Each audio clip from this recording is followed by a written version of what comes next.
Well, as you can see, this is kind of an interesting topic. I've really enjoyed researching it. Pitting two things that can be very different: eschatology and the Great Reset Utopia. In a sense, we can look at the Christian utopia as the kingdom of heaven as we leave and we are with God. It's a different type of utopia, as we shall see. So let's begin. I have a subtitle that is very interesting: The Great Return or the Great Reset. Which is going to win out? Well, we know the story eventually. Okay, utopia is often bringing heaven on earth in one way or another.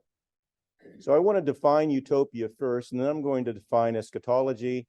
Then I'm going to go through examples of eschatology, Christian and otherwise.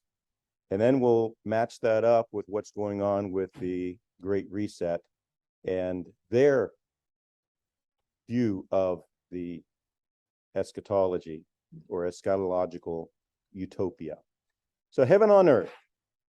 A little bit of the historical development is interesting because there you have a sculpture of Plato, and we'll get to that in a moment. But utopia comes from the Greek words eu, which is good or well, euphoria, good sound, or good feeling, I should say, and then topos, so good place, topos, utopia.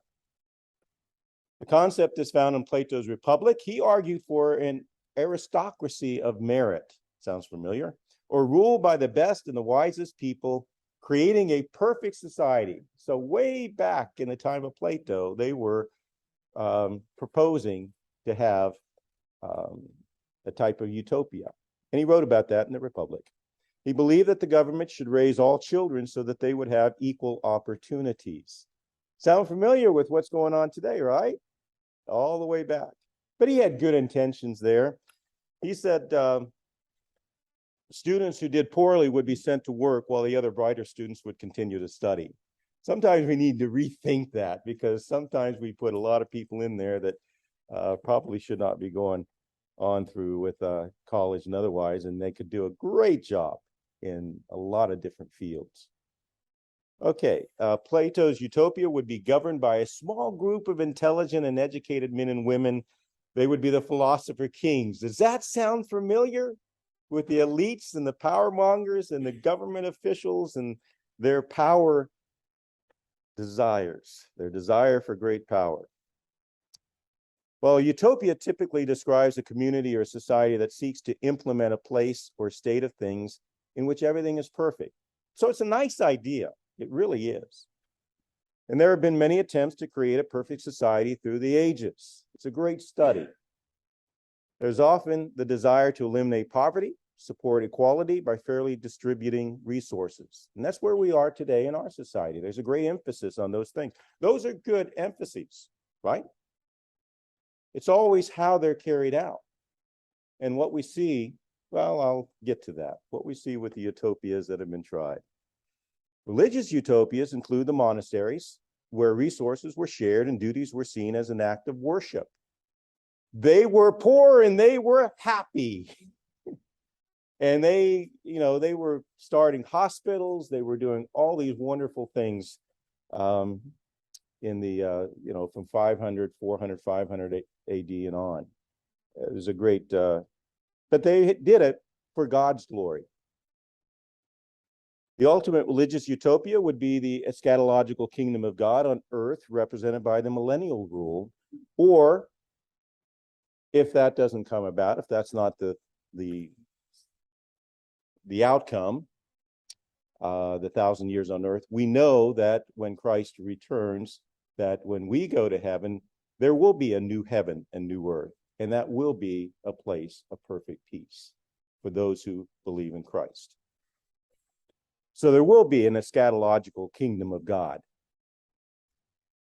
The new heaven and earth established after the final judgment is considered the consummate utopia, with Christ as a perfect ruler over a perfect community of believers. So that's what we as Christians have to look forward to.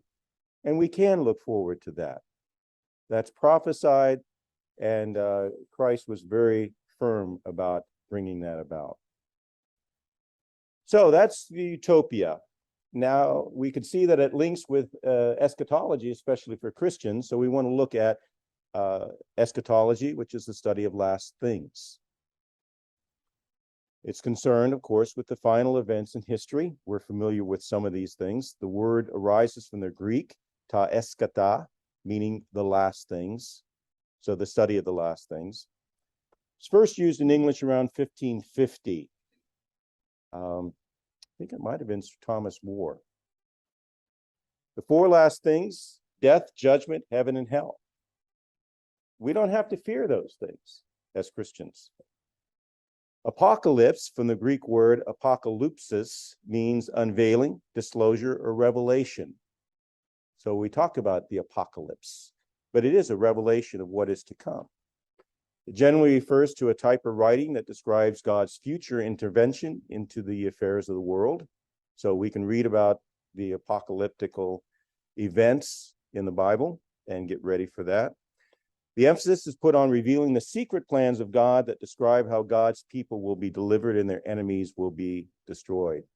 And even in the passage that we have for this morning's service, you have the mystery of Christ coming and being in Christ.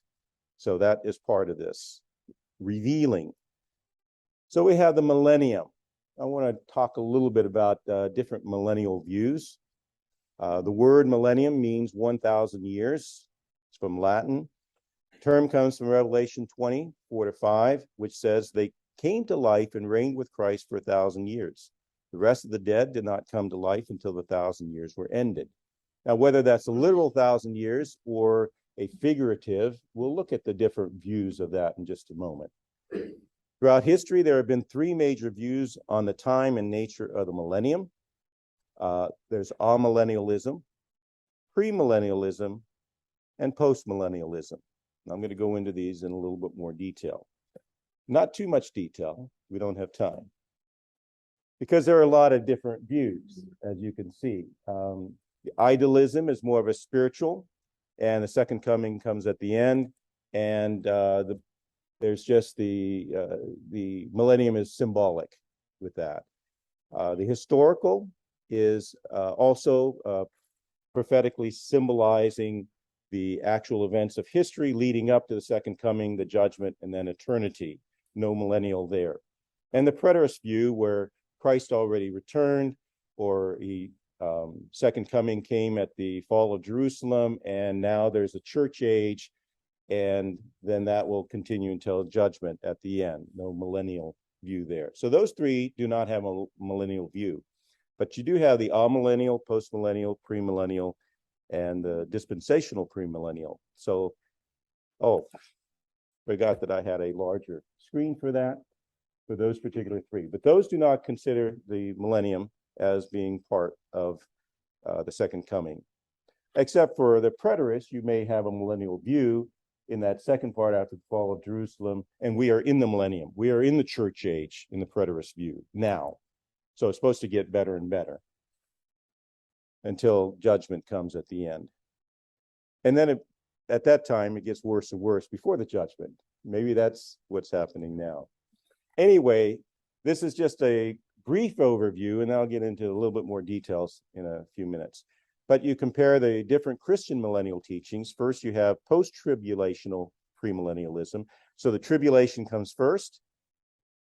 Christ will come, and you have the millennium, and then you have the last judgment. That's more the historical premillennial view. Okay. Then you also have the pre-trib or pre-tribulational dispensational premillennialism, a mouthful there. The second coming for the church, there's the rapture of the church. There's then the tribulation that they avoid, that those who are in Christ will be raptured out. The rest of those remaining on earth will go through the tribulation, and many will come to Christ, especially the Jews in this dispensational view. And then you have the second coming with the church coming back fighting the battles against Satan. You have the millennium on earth for 1,000 years, and then you have the last judgment, and we go off to the new heaven and new earth after that, after the judgment. And those that don't make it will be excluded from all of those good things. And then you have number 3, the post-millennialism, post, of course, after. You'll have the millennium here on earth, and then you have the second coming and last judgment. The millennium is supposed to be a good time, and this used to be popular in the early 1910s, 1920s, until Hitler came along and disrupted that whole train of thought, because people were thinking, oh, things are getting better and better, until they weren't getting better and better. And so that's not as a popular view. And then you have amillennialism, and this is again, this has kind of gained more momentum. You have the symbolic millennial view from the time of the first coming of Christ, and then there'll be the second coming and the last judgment. And that has a lot of different details, and I'll just point out a couple as we go through it. But this is even one that is popular in the Reformed Church. So there are several. Like I said, the first one, the post-tribulational premillennialism, the historical premillennialism, has been also popular. Revelation 21:6 talks about the 1,000 years. Then I saw an angel coming down from heaven, holding in his hand the key to the bottomless pit and a great chain, and he seized the dragon, that ancient serpent, who is the devil and Satan, and bound him for 1,000 years.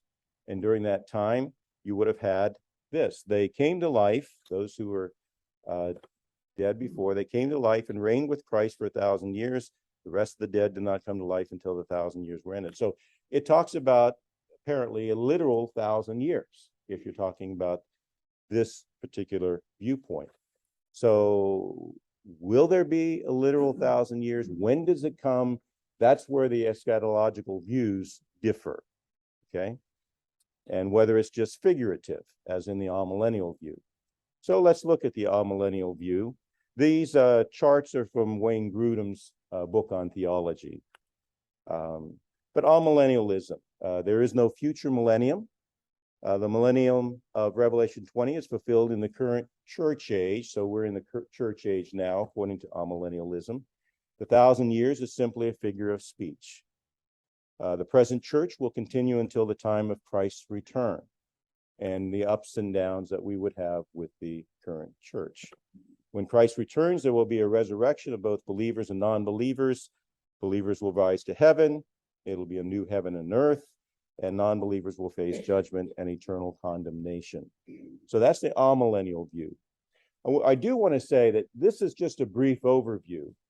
At the very end of this presentation, I have a slide, and I have links to 9 parts of a full presentation I did when I taught historical theology. So it'll give you all the ins and outs. It'll give you all the scriptural references for support and critique of all these different eschatological views. So you will get that in your email. So you'll have that, and you can go to those particular videos. I'm just doing a brief overview. Postmillennialism, Christ will return after the millennial time. The growth of the church will gradually increase until the word of the Lord fills the earth and most people become Christians during this millennial time. Christians will significantly influence society until a millennial age of peace and righteousness prevails. The millennium will last for a long time, and at the end of this time, Christ will return to the earth. So you have pre-millennial. Post-millennial. This is after the millennial, Christ will return. Get that right. There will be a resurrection of believers and non-believers. Judgment will come, and we will enter our eternal state. So that's very similar to the amillennial. All of them have the same endpoint. Christ returns, we're judged, and we, as Christians, will have our future kingdom without the worries of the others. Okay, classical premillennialism. Christ will come back before the millennium. The present church age will continue until the tribulation comes. At the end of the tribulation period, Christ will return to establish a millennial kingdom, so they will go through the tribulation, and then Christ will return and establish the millennial kingdom. Believers who have died will be raised from the dead and reign with Christ on earth for 1,000 years. So that'll be on earth at that time before the final judgment. Okay? And you have pre-tribulational premillennialism, because we don't want to go through the tribulation, right? Christ will return not only before the millennium, but also before the great tribulation. So you see the T down there in the middle of that. We will be caught up. There's the rapture, then the tribulation, then we come back with Christ. We win the battle. Then the millennium comes, and then we go into the eternal state after that. Christ will return to heaven with the believers who have been removed from the earth, and then they'll bring in the millennium, and then there will be the resurrection of unbelievers, judgment, new heaven, new earth, and the eternal state. So that's just a brief sketch of the Christian eschatological movements or ideas, and there is a lot of scriptural references to all of these, and I urge you to look them up. And again, as I said, I have that in the videos. And if you're interested, I'll even send out that other presentation that has all the information from the depth of these ideas. Okay, let me compare this view with other religions. It's very interesting to see what others believe today. First, in Muslim eschatology, in the end times, the Mahdi will come along with the Muslim Jesus. They do believe that Jesus will come back. They don't believe really today that he died on the cross. Somebody else was put in his place. Allah took him up to heaven, and he'll return with the Mahdi. The Mahdi is kind of the Messiah figure. In order to establish a worldwide Muslim caliphate where people are either converted to Islam or killed. Jesus will come back and say, you guys got it wrong. Christianity is not true. Islam is. And now you only have two choices. Before you could pay the jizya and save your head, now you either accept or you're dead. So by that time, you have all Muslims on the earth and there'll be peace, right? They believe the Muslim Jesus will return to the earth, break the cross, kill swine, abolish the jizya, in effect, abolishing all religions except Islam. That's the Muslim Jesus. In the end times, the Mahdi will come along with the Muslim Jesus in order to establish a worldwide Muslim caliphate where people are either converted to Islam or killed. When the Muslim Jesus returns to the earth, he will descend east of Damascus and join the Mahdi in his war against the Antichrist. Now it gets really interesting. Eventually, the Muslim Jesus will slay the Antichrist and end his reign. Now, why do I say it's interesting? We'll see. After the death of the Mahdi, Jesus will assume leadership. This is a time associated in the Islamic narrative with universal peace and justice because all you have are Muslims left on the earth. Jesus will get married, have children, and rule for about 40 years. When he dies, Muslims will bury him next to Muhammad in Medina. After this, the day of reckoning will come, final judgment day. So that's to come. Now, this is interesting when you compare it with the biblical evaluation. What if the Muslim Mahdi, the one to come, is really the Christian Antichrist? And the Muslim Jesus is really the Christian false prophet.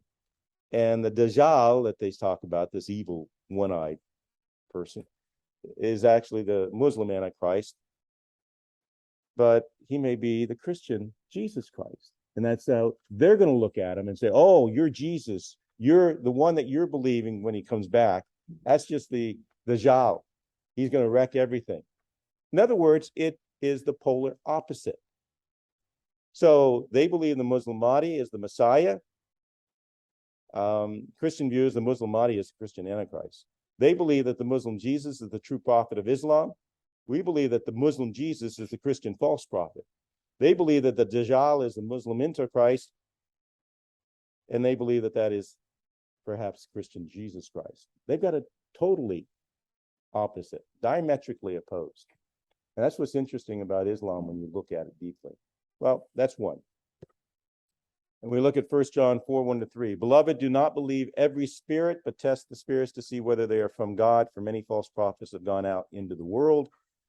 By this you know that the Spirit of God. Every spirit that confesses that Jesus Christ has come in the flesh is from God. And every spirit that does not confess Jesus is not from God. This is the spirit of the Antichrist, which you heard was coming and now is in the world already. So there will be many Antichrists, and then there will be a final Antichrist. And that'll be at the final time. What about Jehovah's Witnesses? I love dealing with Jehovah's Witnesses. They're great people. They're just greatly misguided, I believe.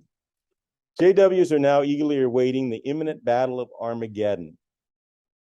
And they believe that only the faithful witnesses will escape death. Already they talk about the 144,000 who have gone before, and they're the only ones in heaven because there's a number 144,000 in Revelation, and that fills up heaven. They're the ones who judge and rule from heaven, and all the others will end up on a new heaven and new earth, and there will be peace. And they have all these really nice pictures of pleasant times. And that's a picture from the Jehovah's Witness magazines. The rest of the faithful will be recreated and placed on a paradise earth. So they have this view, but it's very different because they don't believe in the Christ of the Bible. They are not Christians.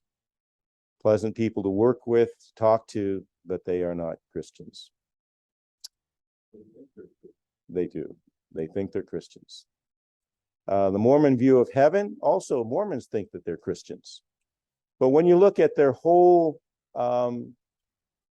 panoply of what happens from the first estate, where they are created as spirit creatures somewhere near the Pleiades in the first estate by the God of this world, Elohim, who is one of millions of gods throughout the universe. They are polytheists to the max, because their desire is that when they go off, when they die, the men hope to become gods of their own world. So they're groomed. This is the trial. This is the training place where you show whether you belong or not. And you have to be married in one of the Mormon temples to reach the highest. So if you're not in that first echelon, the exaltation, those married in the temple, then it'd be very difficult for you. It would take longer for you to become a god of your own world. So you can have many goddess wives, populate the spirit world that you have, and then you send your spirit children in to become regular children into the earth. And that's what happened according to Mormons for this earth.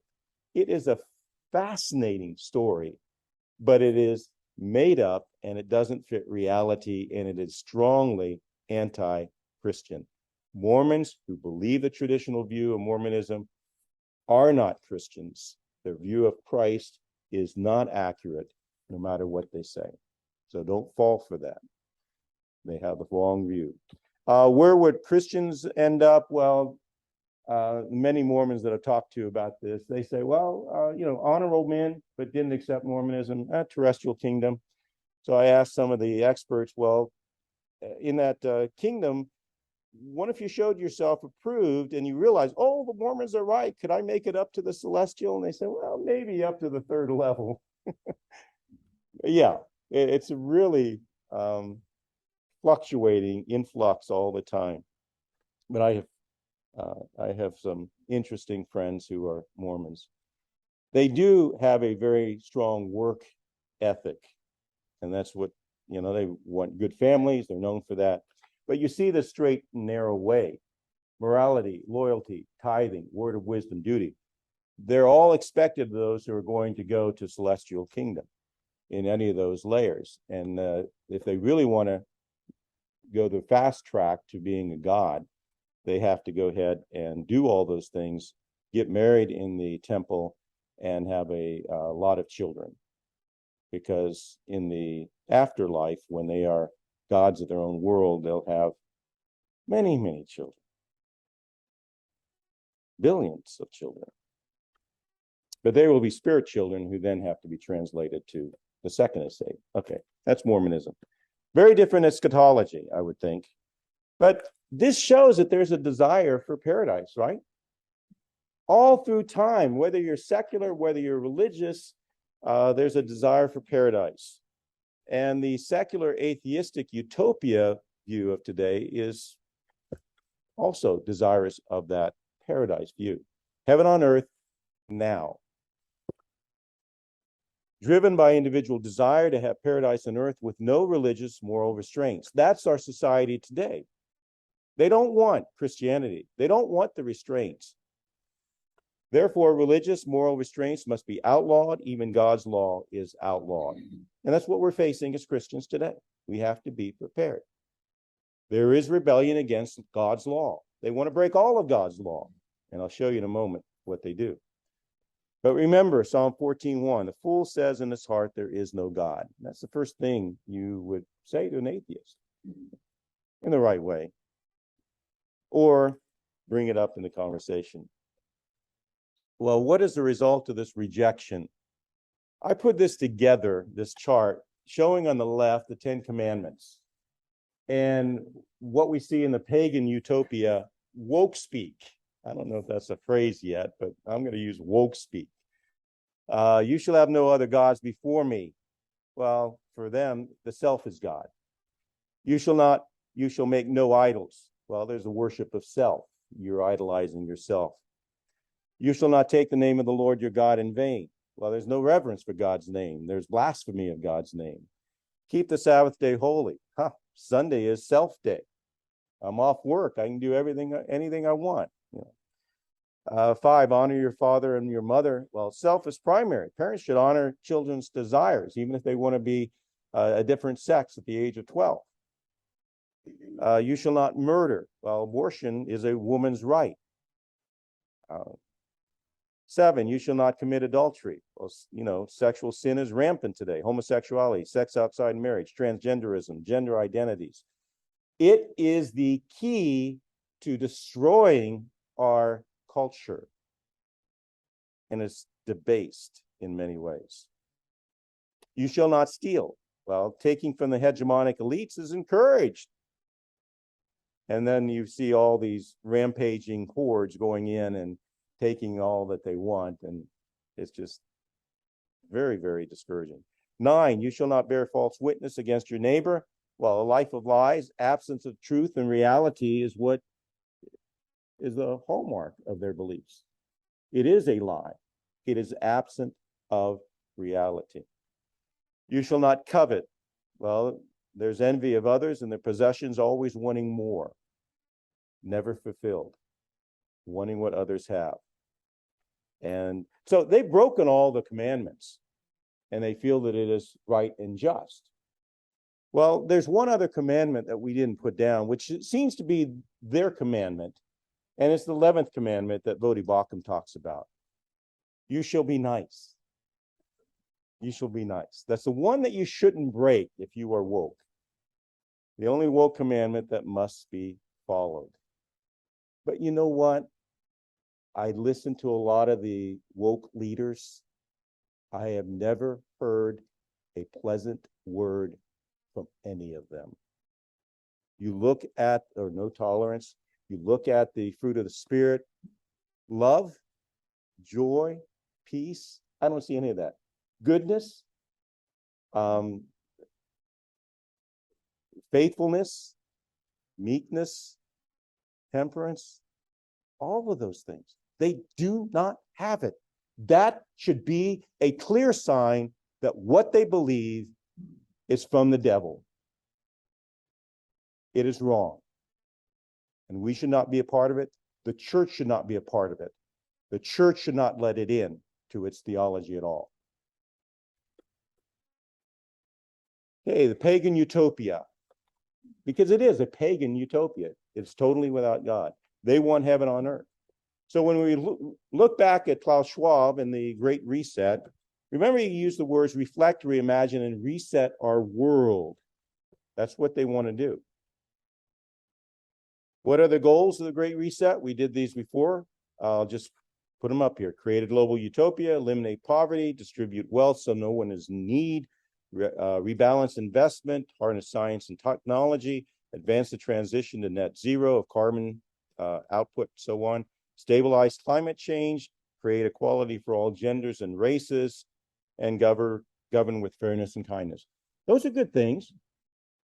But the way that they are being carried out is evil, anti-Christian. In a nutshell, the Great Reset is an attempt to seize the moment of the COVID-19 crisis to build a better society where better means three things: greener, more digital, and fair. But all of those things are turned against the average person, especially the Christian. Climate change is being used as an axe to bring power to the elites. So remember that, again, Klaus Schwab says this: the pandemic represents a rare but narrow window of opportunity.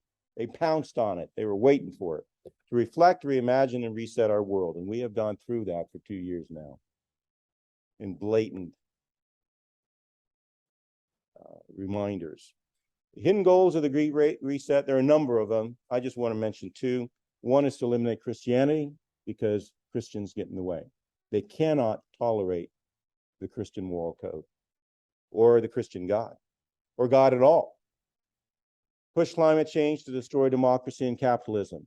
It is happening. ESG being forced upon all the companies, equity, sustainability, governance. And if you don't have them, if you're not doing them right, then you will not be allowed to do your business. But I've got another one. What Peter Jones calls immanentizing the Eschaton, which basically means heaven on earth now without God. Immanentizing, imminent, now. The Eschaton, eschatology, the eschatology. So immanentizing, and this is what Peter Jones says. And remember, Joshua Gilo works with Peter Jones. Immanentize the Eschaton, that is to bring the end time to the present and create a final utopia in the now.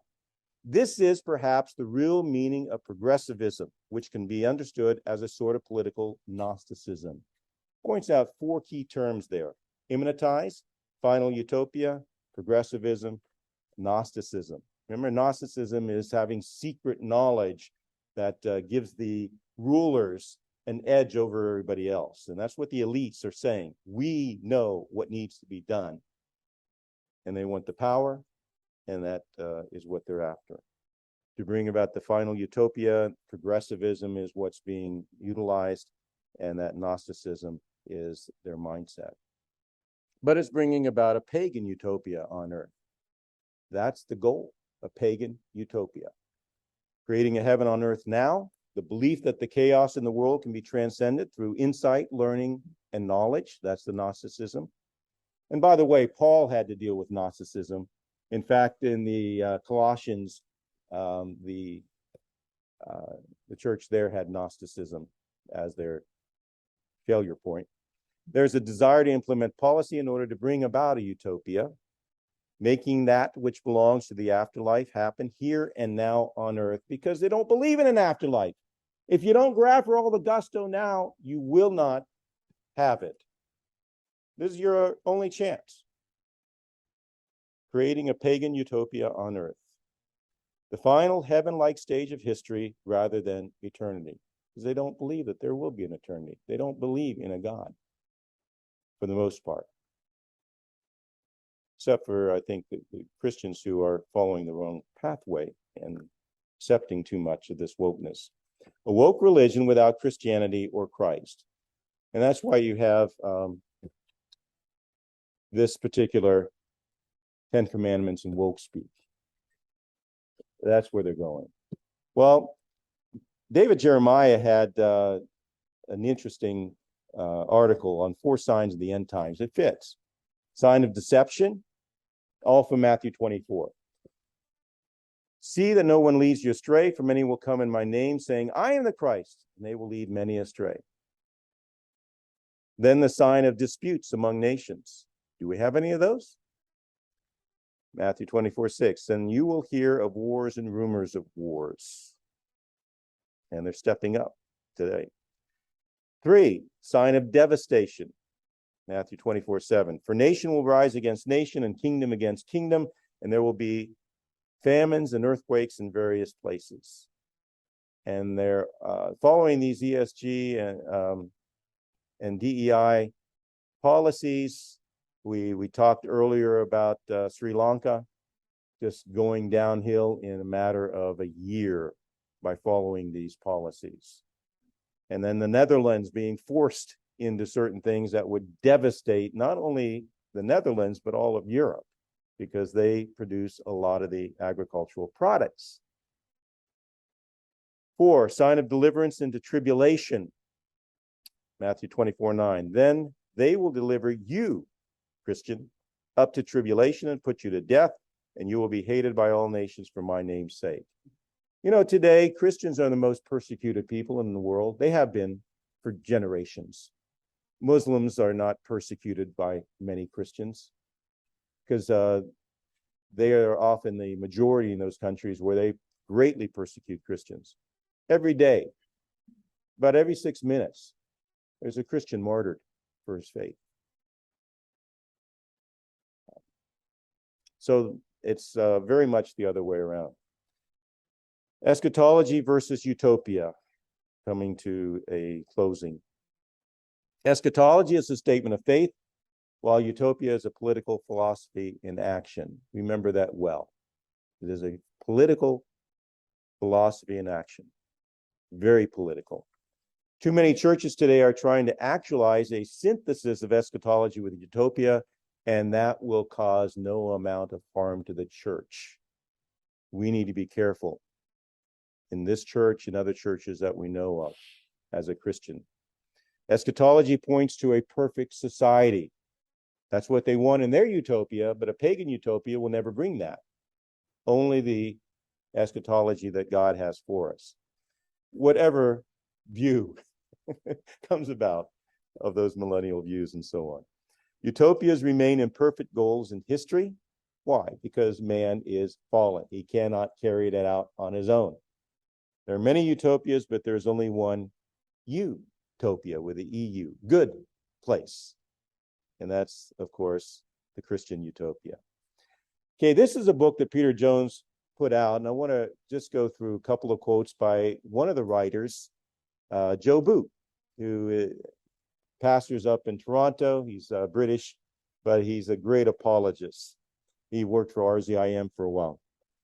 He says, utopianism, which denies God's predestinating purpose, is more than a political idea.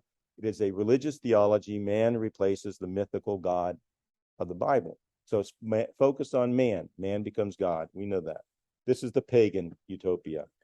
Instead of seeing man's environment as a good, though fallen creation under the providence of God, utopianism perceives man to be in a chaotic universe that perpetually threatens to crush him.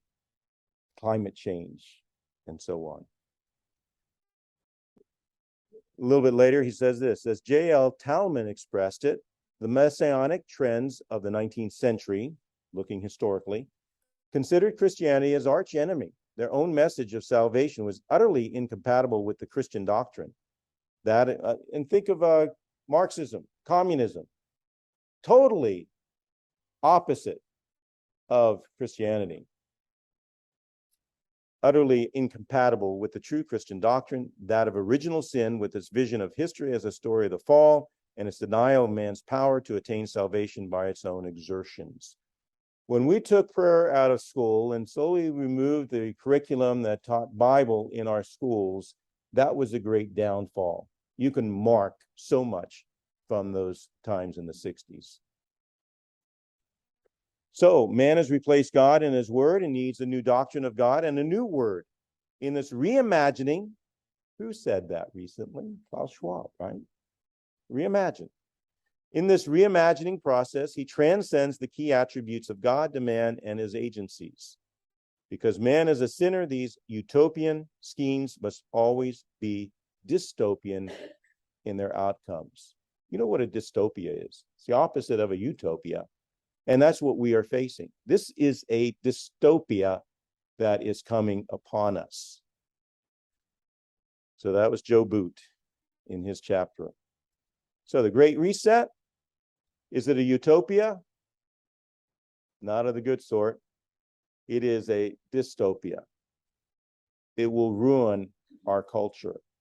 It ruins a person's inner being.